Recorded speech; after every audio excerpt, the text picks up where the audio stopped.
Alrighty guys, welcome back. We are in the second part of our bomber tutorial today. I say today like you're gonna watch these all at the same time. I'm recording them all at the same time, but anyway, this video we're gonna talk about dive bombers and what they're good for. A thing I failed to mention about in the heavy bomber video is heavy bomber, high altitude bomber, same difference, B-17 one. Is that generally with the spread that you're going to get with those planes, you want to focus on the big targets like bases and airstrips.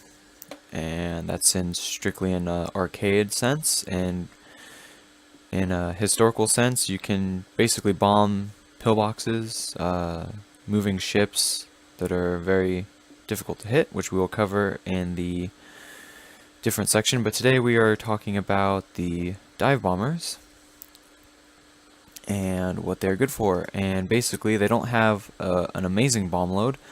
I believe it's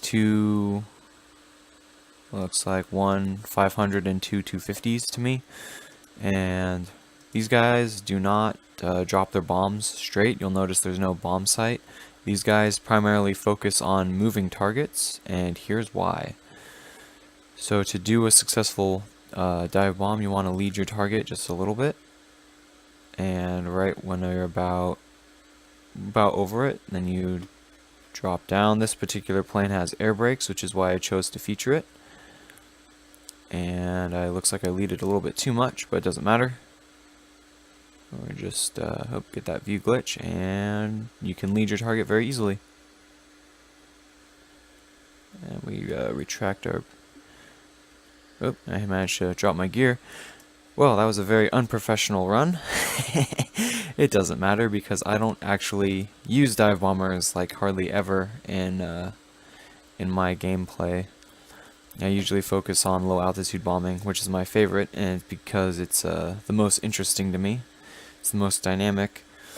But let's see if I can't give it another go. We have some moving trucks down here. Those are going to be my next target.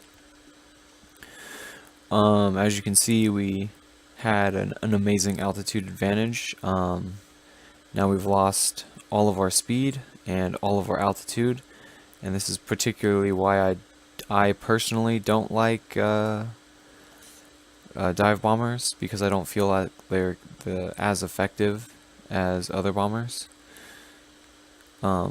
Maybe not this particular plane. I just featured it because it has air brakes. To activate them, simply press H, and there you go. You get like 1, 2, 3, 5 different flaps to deploy.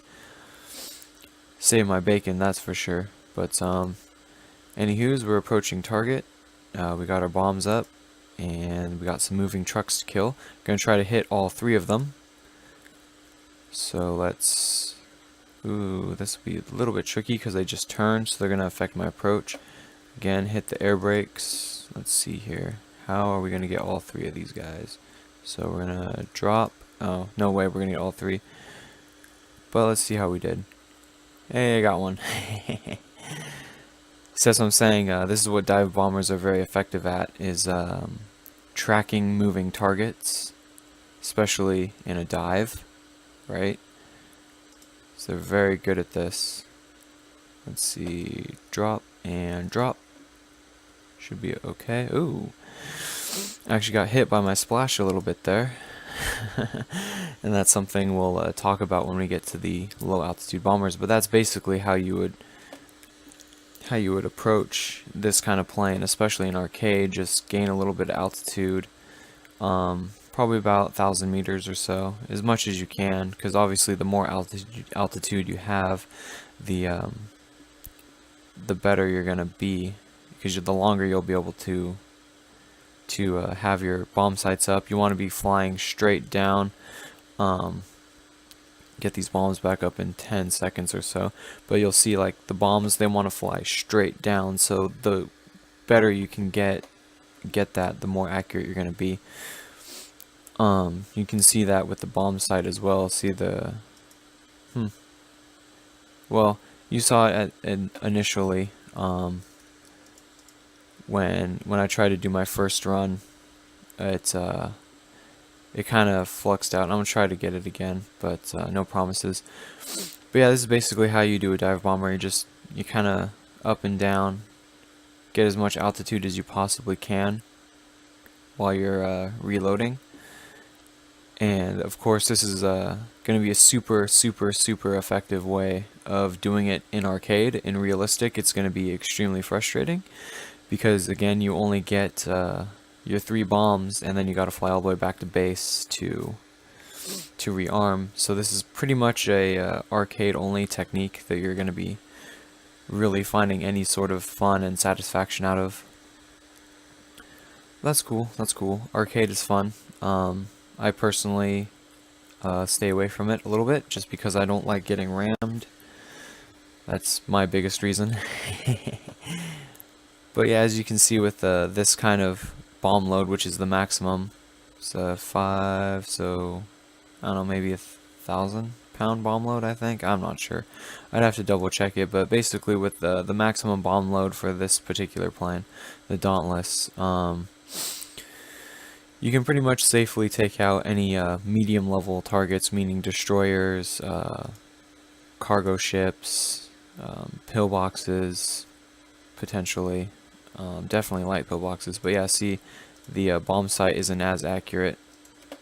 You see it just flip for a little bit? I'm sure you did. I'm not going to do it again because I think you get the idea of how this particular plane is effective. Nope, did I actually get 2 of those at that time? It's hard to tell. I think I did. I think I got 2 of them. But yep, that's dive bombing for you. That's how dive bombing is effective. And basically, you can shoot up moving targets with ease because you are able to track them. Let's finish this particular segment of the video out by hitting up that last moving target here. I'm gonna angle off for a minute because I gotta wait for my bombs to reload. But I want that guy dead because his little friends splashed me. My elevators and rudders are black, which is not cool. Alright, so this is how it works. Again, air brakes deployed. I can track this guy all the way to where he's going and take him out, no problem. Especially, that's definitely a problem that this plane doesn't have that the B-17s and high-altitude bombers do, is that their spreads are extremely inaccurate, while this thing you can drop your bombs pretty much at 500 meters, 300 meters, and still pull out effectively. In fact, I'm going to go test that right now just to see what the maximum effectiveness is. So how low can you go, basically? And look, we got some volunteers on the runway there. So let's go ahead and do this. Obviously, it's not going to be a 100% scientifically accurate test because my elevators are knocked out, but still it should give you an idea of how low you can go when dropping these bombs and still pull out successfully. So let's go ahead and do that, and we'll drop our air brakes, which should help. I think I'm going to drop at 200, I think. There we go. And pulled out easily. So there you go.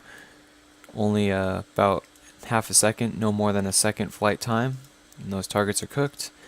And yeah, your plane flies away perfectly safe. So this is how you would effectively dive bomb moving targets in arcade.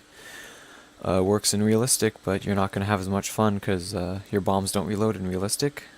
But there it is. There's the technique. That's how you use a dive bomber, and why it's very different from a high altitude bomber.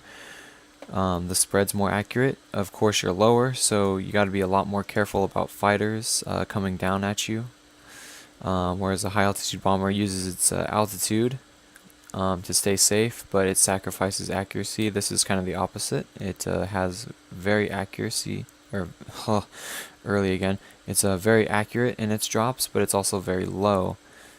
So there's a significant risk here to your health, as it were. But as you can see, as long as you're left alone, you can pretty much destroy targets. Of course, this is a test flight, so it's targets are generous. They're not gonna shoot back at you. But yeah, that's the technique. I think you get it. I'm gonna go ahead and load up my favorite plane and practice some low altitude bombing. So this ends the dive bombing portion. Let's go ahead and jump into a low altitude bomber and take a look at how that differs from the other two high altitude and dive bombers. Oh, but before we jump cut, I forgot. We're gonna have to take the honorable way out and go ahead and hit up some people here. I forgot. Get the smoke up, and we're gonna take the honorable way out. Oh, I think my splash got me before before I actually ran my plane in. Still, the shrapnel alone would have killed everybody on board, so very honorable. Alright, let's go ahead and load up a low altitude